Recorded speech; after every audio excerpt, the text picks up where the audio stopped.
हाँ जी, पहला क्वेश्चन क्या है? पहले तो आप थोड़ा सा इंट्रोडक्शन देंगे. ठीक है, अब इंट्रोडक्शन में भी एक्स पैंस एग्जीक्यूटिव, हाँ, community member, community member and legal advisor कह लें अपने आप को. ठीक है. आगे पेंस का मेंबर हूँ, एक्स मेंबर हूँ, और वेन एवर पांस रिक्वायर्ड लीगल एडवाइजर. अस्सलाम वालेकुम. It's okay.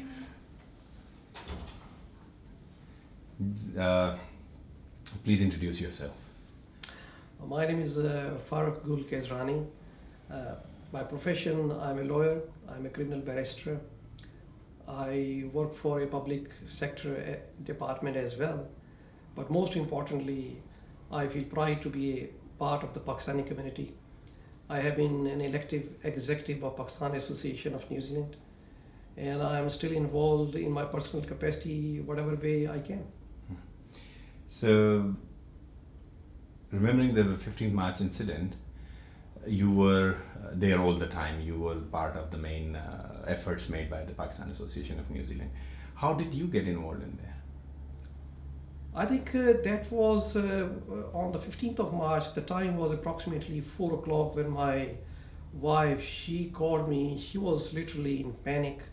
I was actually in court on the day, and I didn't realize what she was talking about until I checked my phone and I saw all the news breaking that there was a shooting in Christchurch. It was obviously a shocking news for me as well, that in such a country where we live and I'm living for so long, that an incident of this nature can happen. So obviously it didn't make any sense. But when I got home, I observed that my wife, she was calling children back home. One was at his part-time job. My daughter was at a friend's house. So it was all panic. And when I got home, obviously the children got home. Then my first contact was with President of PANS, Mr. Naveed Hamid, and the first talk was how we can get there and how can we have the feet on the ground. So that was our first step. Then we did our best to get a flight, but all the flights were almost choked. But anyhow, I got some involvement from my official side as well, and the first thing we did was to get a flight. And I was fortunate enough to be in Christchurch the very next morning. So 6 o'clock I was at the airport. So once I got to the hospital in the hub, the scenes were very shocking, and the trauma, the shock in which those communities were.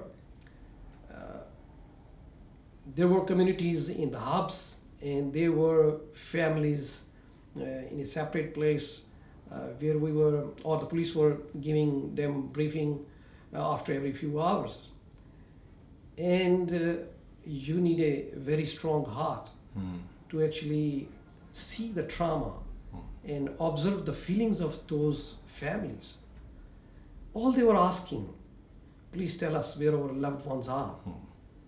And that was the initial phase. And after that,